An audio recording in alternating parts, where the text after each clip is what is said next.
Dear Sega, what can I say? You've made a franchise that will alter the course of gaming history. A franchise that will grow to insane heights. A franchise that will have some of the highest highs and some of the lowest lows. And it all starts here, with Sonic the Hedgehog.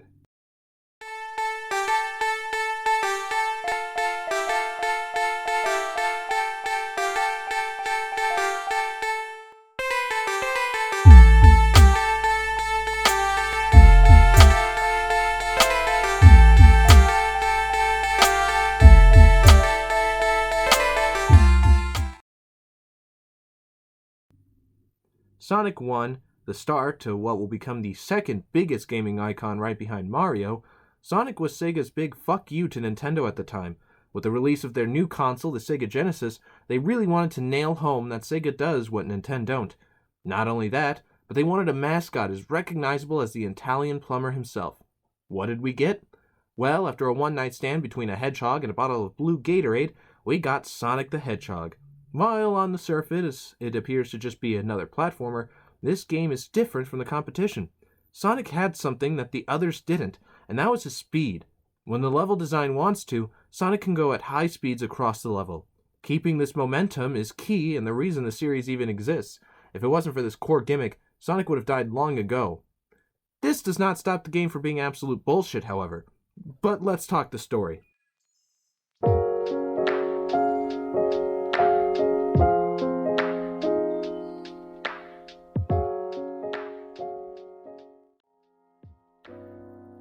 Sonic 1 follows a very basic plot. Sonic has to stop Dr. Robotnik, who is taking small critters and using them to power robots. There's not a lot to it. However, it was special at the time. Not a lot of platformers had in-depth plots, or rather games that showed the progression of the story. It was mostly just get from here to here and beat whatever is in the way till you reach the final boss. However, with Sonic, you actually got to see the progression of what appears to be a story. Again, it's very lackluster, there's almost nothing here, but for the time it was pretty decent and was another way the game stuck out against the competition. However, that is not why you go back and play Sonic.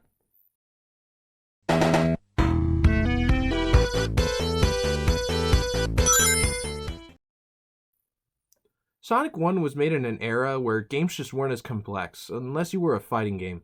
What I mean is, platformers just needed the bare minimum, a way to walk forward and backwards and a means to jump. With this in mind, Sonic uses these basic mechanics and transforms them into a gameplay loop that is very easy to fall in love with. While, yes, at its core, Sonic is just moving forwards and backwards and some jumping in there, it instead becomes a game of when to jump, how far you should make him go forwards before stopping to do something, keeping a close eye on the screen and making quick decisions about where to go and what to do. A gameplay loop that has become a staple of the franchise. The whole gimmick is that you go fast. You use the level to your advantage to do so. Though this does have some downsides, specifically with the levels and their design.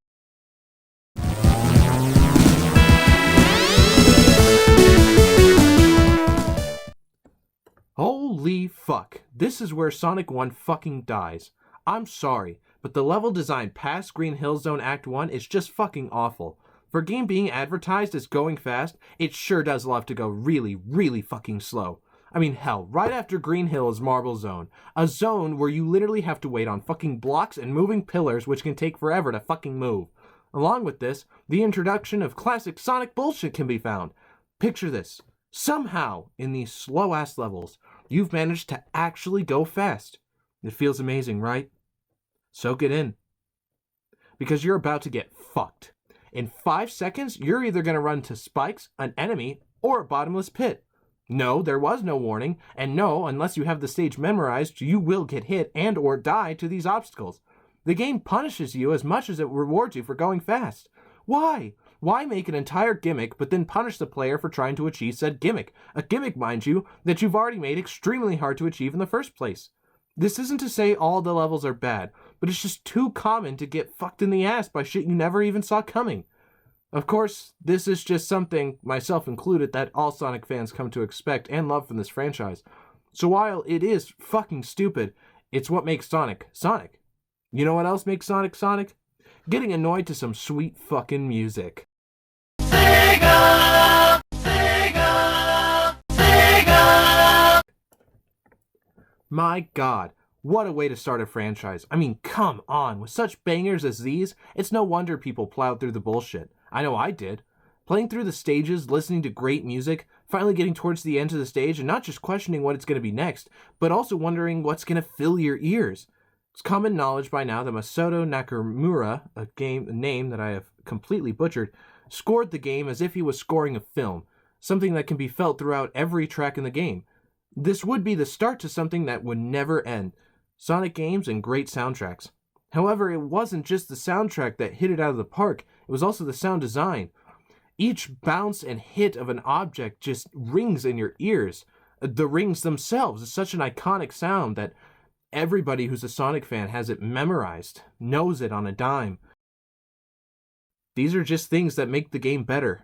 Sound design is on par, and the music was the best start to the franchise and holds some of the greatest in the series. However, there's a bigger part of what makes this game even better, and that's the animation.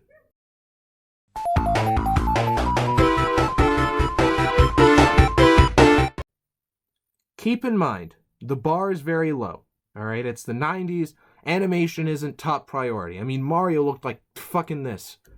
But, in making the game, they made sure that Sonic would be looking down at the bar.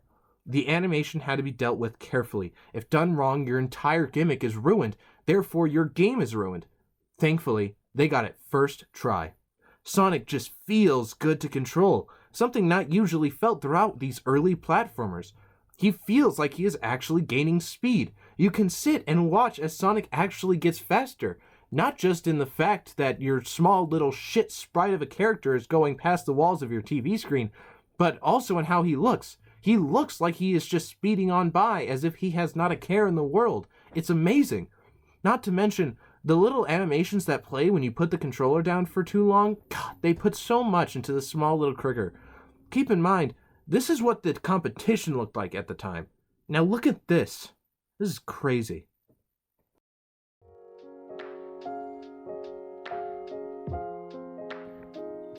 Now I must say, I have several gripes with this game. I've said most of them. Most of my gripes just lay in the level design. I mean, it's just not great. It punishes the player too often for it to be fun, and it's just too slow.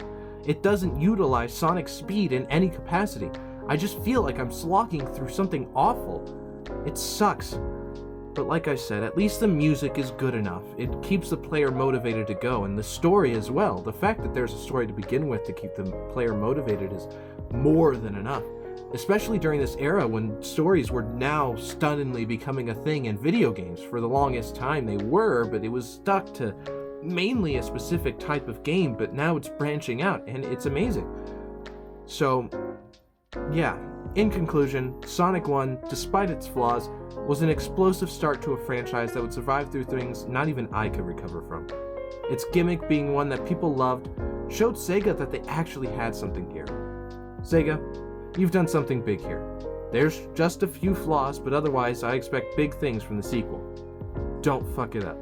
Sincerely, a disgruntled Sonic fan.